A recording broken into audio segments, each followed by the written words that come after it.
If you're looking for a hole style player at the attacking midfield position, stay tuned. I'm going to tell you who I believe is the best budget buy in Master League.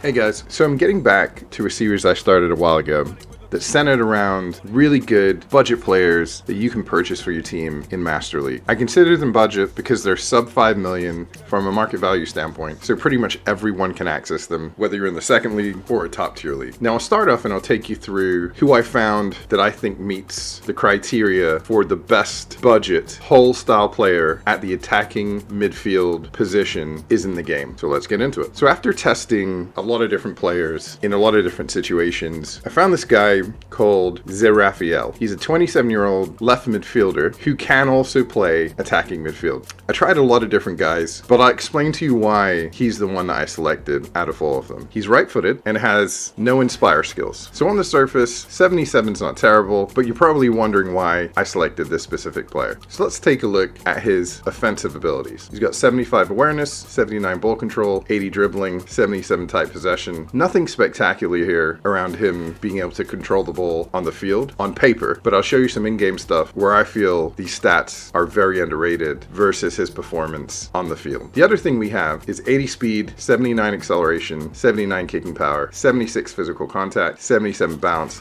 and 81 stamina. Now again, nothing spectacular, but what I will tell you is this. He doesn't feel fast on the field, but the physical contact and bounce give him a unique ability to stay on his feet. I'll show you a couple examples of where he's so hard to bring down that he just gets fouled over and over and over again. This player, no joke, out of everyone I've ever played with in the game, is the most fouled player over the series of test games across any player I've used ever. The computer just has to bring him down. They can't handle him. And so what you'll see when you use him is that physical contact and bounce combination is just really dangerous.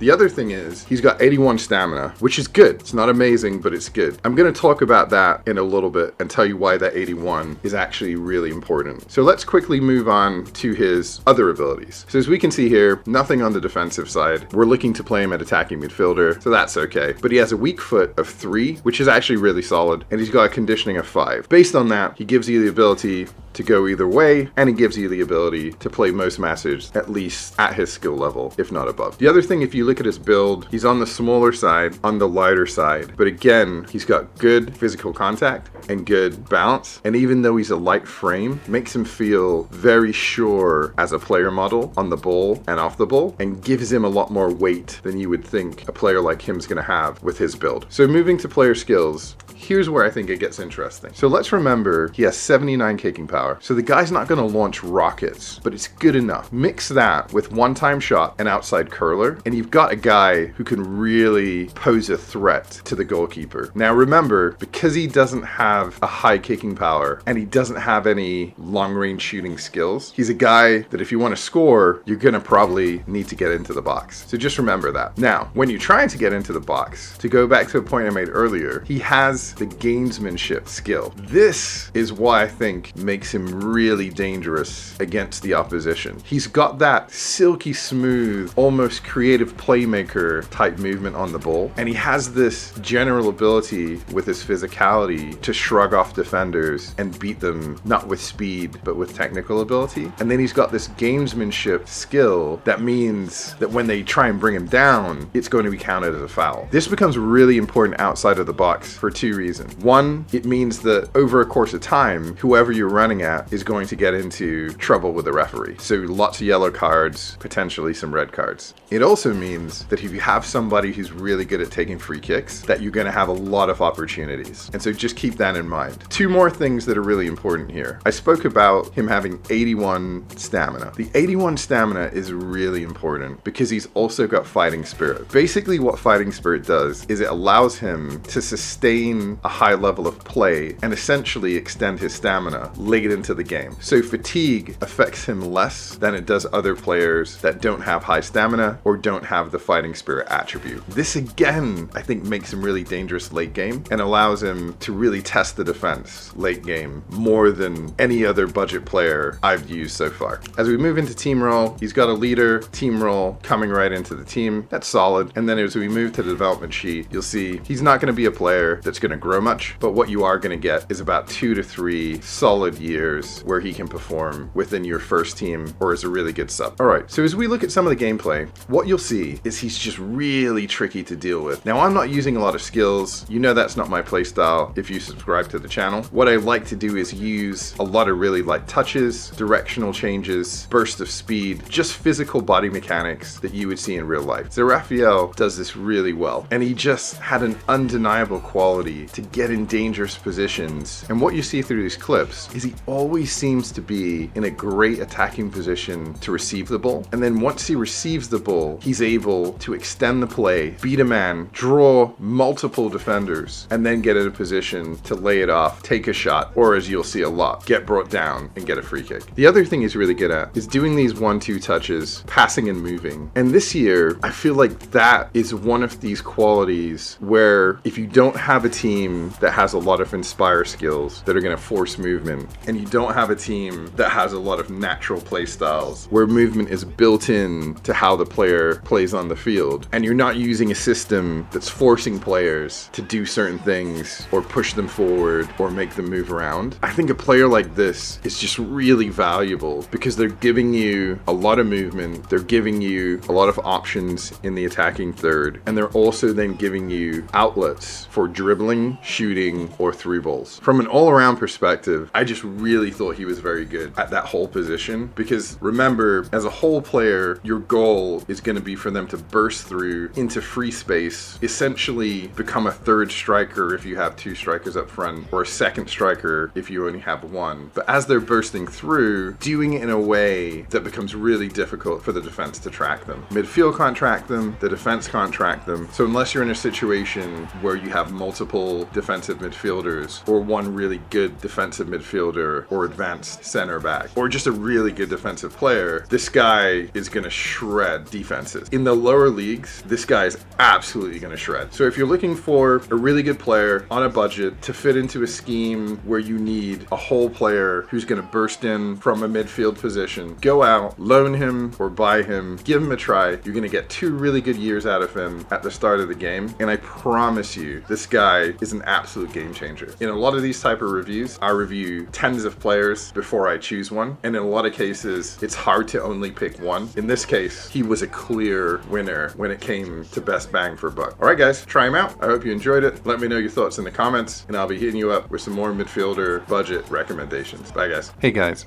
I'm new to YouTube, so if you like the content, please give me a like. If you like the topics, please subscribe, and always leave a comment if you can. Thanks, guys.